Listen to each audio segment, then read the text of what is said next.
Motivational story in Hindi. एक बार एक बहुत बड़ा नेता एक साधु के छोटे से आश्रम में गया। वह साधु के बारे में बहुत सुना था, तो उसके मन में आया कि मैं एक बार जाकर के देखता हूं कि लोग उसकी इतनी तारीफ क्यों करते हैं। जब वह उस आश्रम में गया तो वहां पर एक छोटा सा कमरा था जहां पर एक कालीन बिछा हुआ था। वहां पर कुछ लोग नीचे बैठे हुए थे और साधु जी सामने बैठे हुए थे। कुछ सवाल जवाब चल रहा था। वह नेता उस आश्रम में आया और उस नेता के साथ में 4 बॉडीगार्ड भी थे और उसकी यह आदत थी कि जहां पर भी वह जाता था लोग अपनी जगह से खड़े हो जाते थे और उसकी तरफ देखते थे, हाथ जोड़ते थे और सर झुकाते थे। लेकिन यहां पर ऐसा कुछ भी नहीं हुआ। साधु व्यस्त होने के कारण उसकी तरफ देखा तक नहीं।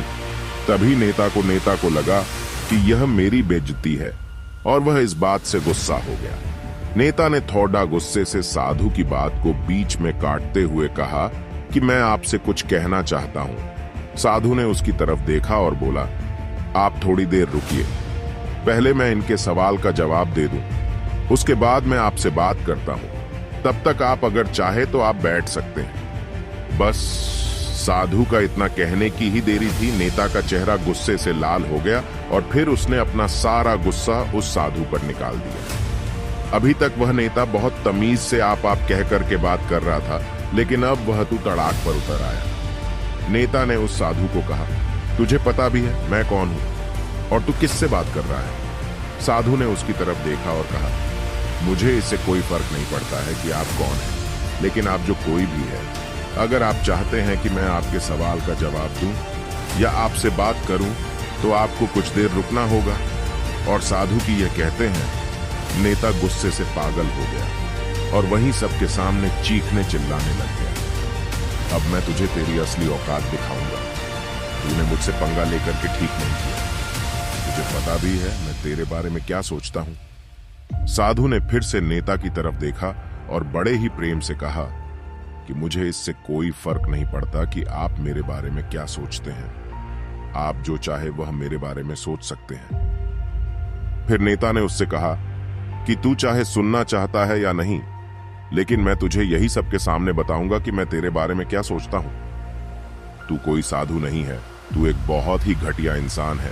तू एक ढोंगी है, पाखंडी है और यहां पर जितने भी लोग बैठे हैं उन सबको बेवकूफ बना रहा है। तेरा बस एक ही मकसद है, इन लोगों की जेब में जितना भी पैसा है वह सब तेरे पास में आ जाए। तू अपने फायदे के लिए इन लोगों का इस्तेमाल कर रहा है और अब मैं तुझे नहीं छोड़ने वाला हूं।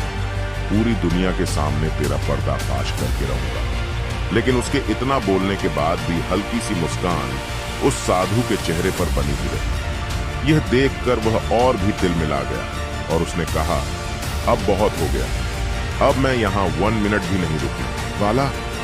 लेकिन अभी भी तेरे पास मौका है। अगर मुझसे माफी मांगनी है या मुझसे कुछ कहना है तो कह सकते हो। इतना सब होने के बाद भी साधु के चेहरे पर एक मुस्कान थी और वह बिल्कुल शांत था। और फिर उन्होंने अपनी आंखें बंद करी और फिर साधु ने अपनी आंखें खोली, हाथ जोड़े और कहा कि मुझे आपसे कोई गिला शिकवा नहीं है। आपके लिए मेरे मन में कोई भी गलत ख्याल नहीं है। जो भी मेरे बारे में आपने कहा वह आपकी अपनी सोच थी, तो मुझे आप में कोई भी बुराई नजर नहीं आती है। मुझे आप बहुत ही भले इंसान लग रहे हैं।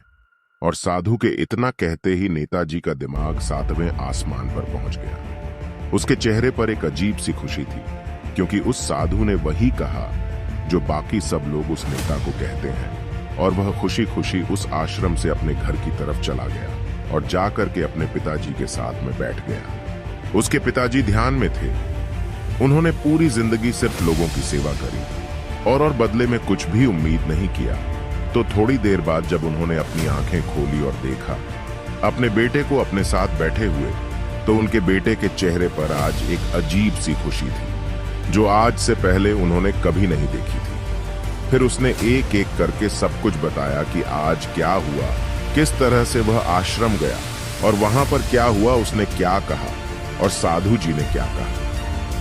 जब उसके पिताजी ने पूरी बात सुनी तो थोड़ा सा मुस्कुराए और अपने बेटे को देख करके बोले कि उन्होंने तुम्हारी तारीफ नहीं करी, क्योंकि उन्होंने वह नहीं कहा कि जो तुम हो, उन्होंने वह कहा कि जो वह खुद है और तुमने जो भी कुछ उनको कहा वो नहीं कहा कि जो वो है, बल्कि तुमने वह कहा जो तुम खुद हो। यही बात वेदों में भी कही गई है, यथा दृष्टि तथा सृष्टि। यह दुनिया तुम्हें वैसी नहीं दिखती जैसी यह दुनिया है, यह दुनिया वैसी दिखती है तुम्हें जैसे तुम खुद हो। जिसकी नजर जैसी है उसके लिए यह दुनिया वैसी ही है। तो अगर तुम अपनी दुनिया को बदलना चाहते हो तो उसका सिर्फ एक तरीका है,